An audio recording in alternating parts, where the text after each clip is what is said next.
வணக்கம். காடேஸ்வரா கிச்சன்லேருந்து கலா பன்னீர்செல்வம். இன்னைக்கு நம்ம வந்து ஹெல்த்தியான பிரேக்ஃபாஸ்ட்டு பாசிப்பயிறு தோசை எப்படி செய்யறதுன்னு பார்க்கலாம். அதுக்கு வந்து நான் பாசிப்பயிரை வந்து ஒரு நைட்டு ஃபுல்லாக ஊற வச்சு எடுத்துருக்கிறேன். குறைஞ்சது ஒரு 5 மணி நேரம் 6 மணி நேரம் ஊற வைங்க. கூடவே எந்த டம்ளரில் ஒரு டம்ளர் எடுக்கிறீங்களோ அதுலேயே அரை டம்ளர் அரிசி, ஒரே ஒரு ஸ்பூன் உளுந்து போட்டுக்குங்க. கூட வந்து இஞ்சி ஒரு துண்டு, பச்சை மிளகாய், சின்ன வெங்காயம் ஒரு 5-6 சின்ன வெங்காயம், கருவேப்பிலை கொஞ்சம், 2 ஸ்பூன் ஜீரகம். சின்ன வெங்காயம் ஜீரகம் இதெல்லாம் வந்து நீங்கள் நிறையா அப்போவே ஊற்றுறதுனா மட்டும் வெங்காயம் போட்டு அரைங்க. இல்லைன்னா மாவை தனியாக கலக்கிக்குங்க மிக்சியில் அரைச்சி. ஜீரகம் வெங்காயத்தில் போட்டு அரைச்சி எடுத்து மறுபடியும் ஃப்ரிட்ஜில் வச்சிங்கன்னா உங்களுக்கு மாவு வந்து தண்ணி விட்ட மாதிரி போயிடும். மாவுக்கு இது மீதி ஆயிடுச்சுன்னா உடனுக்குடனே உங்களுக்கு அளவாக ஊற்றிக்கிற மாதிரி இருந்தால் மட்டும் வெங்காயத்தை உடனே போட்டு அரைங்க. இல்லைன்னா மிக்சியில் இதையெல்லாம் அரைச்சி மாவோடு கலந்துக்குங்க. இப்போ இதை மிக்சியில் போட்டு நம்ம நைஸாக அரைச்சி எடுத்துகிட்டு வந்துடுவோம். தண்ணி ரொம்ப ஊற்ற வேண்டாங்க. கொஞ்சம் கெட்டியாக இருந்தால் தான் தோசை வந்து ரொம்ப மொறுமொறுன்னு வரும். அரைச்சிட்டு பார்ப்போம். இந்த பாருங்க, இந்த மாதிரி நைஸாக அரைச்சி எடுத்துக்கிட்டேன். இந்த அளவுக்கு அரைச்சிங்கன்னா போதும். இப்போ இதை நாம் ஒரு பவுல் மாற்றிட்டு உப்பு கலந்துக்கு. உப்பு வந்து நீங்கள் உள்ளே போட்டு வேணாலும் அரைச்சிக்கலாம். பச்சரிசியும் வெந்தயம் வேணா போட்டுக்குங்க. நான் வெந்தயம் போடல, நான் இட்லி அரிசி தான், நார்மல் இட்லி அரிசி தான் போட்டிருக்கிறேன். நீங்கள் பச்சரிசி உங்களுக்கு உடம்புக்கு ஒத்துக்கும் அப்படின்னா நீங்கள் பச்சரிசி கூட போட்டுக்கலாம். இப்போ மாவுக்கு தேவையான உப்பு போட்டுக்கலாம்.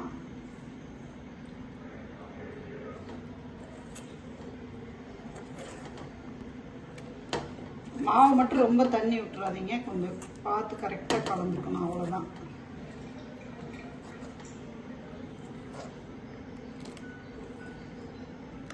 அவ்வளோதான், மாவு ரெடி. தோசை ஊற்றிடலாம். இப்போ கல் நல்லா காஞ்சிருச்சு. நம்ம இந்த பச்சைப்பயிறு தோசையை ஊற்றிடலாம்.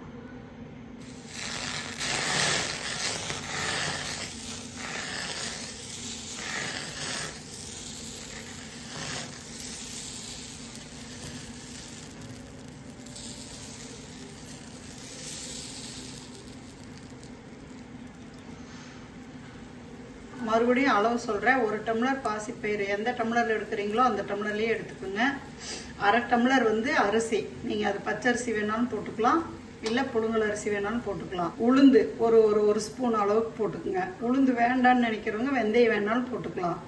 கூடவே வந்து சின்ன வெங்காயம் ஒரு 10, ஜீரகம், பச்சை மிளகா இல்லைன்னா வர மிளகா, உங்களுக்கு ரெண்டில் எது தேவையோ அது போட்டுக்குங்க. ஒரு துண்டு இஞ்சி, கருவேப்பிலை போட்டு அரைச்சி மிக்சிலேயே அரைச்சிக்கலாம். அரைச்சி இந்த மாதிரி நீங்கள் ஊற்றுங்க, தோசை ஊற்றுங்க, சூப்பராக வரும்.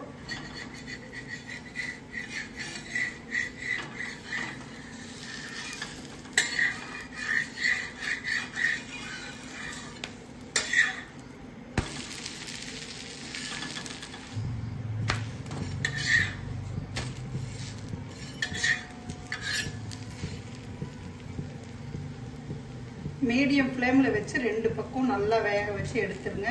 இந்த டிஷ் உங்களுக்கு பிடிச்சிருந்ததுன்னா லைக் பண்ணுங்கள், ஷேர் பண்ணுங்கள். காடேஸ்வரா கிச்சனுக்கு ஒரு சப்ஸ்கிரைப் பண்ணுங்கள்.